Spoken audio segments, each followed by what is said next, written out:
Sorry, folks, I'm done. Boris has to go.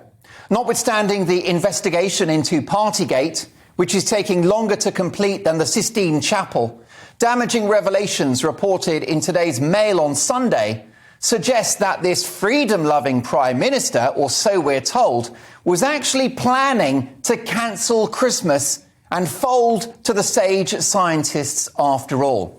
Apparently, a three-pronged attack by former Brexit Minister Lord Frost, Chancellor Rishi Sunak and Commons leader Jacob Rees-Mogg forced the Prime Minister to ignore demands by his scientific advisers for families to be banned from mixing over the festive period. I just don't want a Prime Minister that folds anymore or gets bounced into or out of things. I want a Prime Minister that will stand up and be counted. So this is a Prime Minister who arguably cannot take credit for lighter restrictions over Christmas, which proved to be the right decision and which has made England the envy of the world.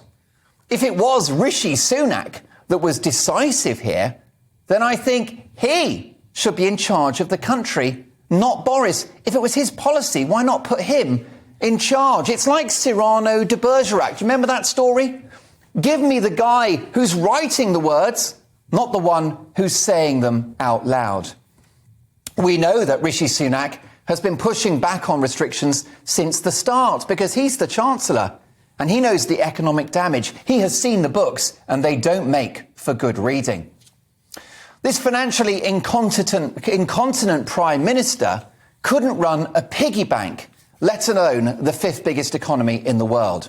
I credited Boris Johnson with saving Christmas, Freedom Day on the 19th of July and the end of Plan B restrictions in England on Thursday. But I'm starting to feel missold. I'm done. I just want a proper Prime Minister now. Someone sensible, calm, coherent, organised and, dare I say it, a bit boring. Whatever revelations emerge from the Partygate investigation, I'm not sure it matters anymore. The damage is done. The stories of booze-fuelled Zoom quizzes, surprise birthdays, garden parties and suitcases of red wine being wheeled into Number 10 should be enough to tell you that this guy is not fit for purpose. 10 Downing Street is a workplace. It's a massive office and the centre of government. I don't think there should be any booze in there whatsoever. My production team on this show work incredibly hard and late at night. They don't touch a drop. And there's no booze in the work fridge. I wouldn't have it. My brilliant team would not be drinking, not on my watch. Even afterwards, especially if we've got another big show the next day, it doesn't happen. And every show I do is a big one. That's my commitment to you. So those are my standards. Where are Boris's? In further revelations in the Mail, security chiefs won't let Boris, we're told, take sensitive documents to his flat because it's like a frat house where people visiting are always turning up, they sit down on the sofa and documents are lying around.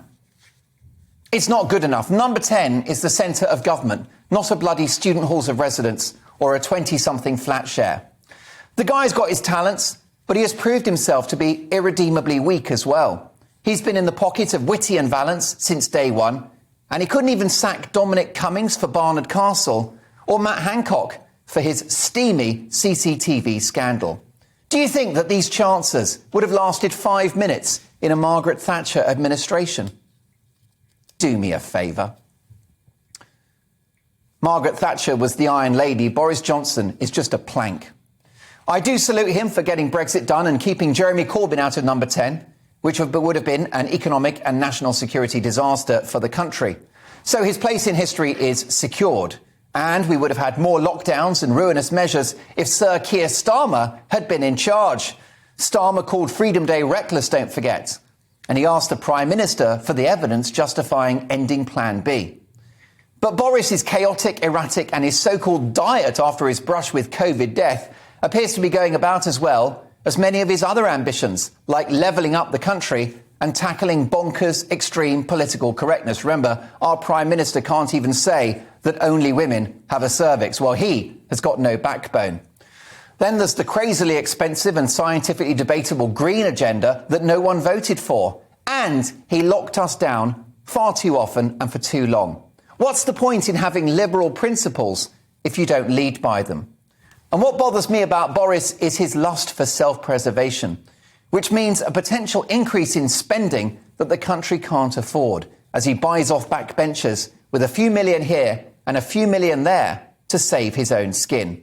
I'm sorry, but I don't trust Boris with money. This is a guy who can't even afford to decorate his own flat. So I'm disappointed by the guy because I've certainly given him my backing since December 2019. I feel deceived and let down. And I think I'm not the only one. Britain feels like the other woman in Boris's life, desperately trying to believe the promises, ignoring the disappointments, and hoping upon hope that one day he will change. Well, after 2 years in power, it's now my view that he never will. The best confidence tricksters are the one who get you to trick yourself, and I think that's happened to the British people. We've waited too long for Bojo to get his mojo. Bojo's mojo has been a no-show. But the show must go on.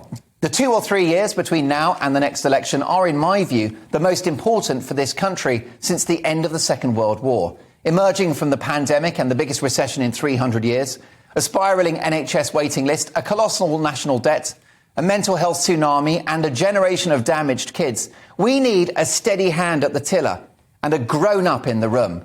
And I declare that that grown-up is Rishi Sunak.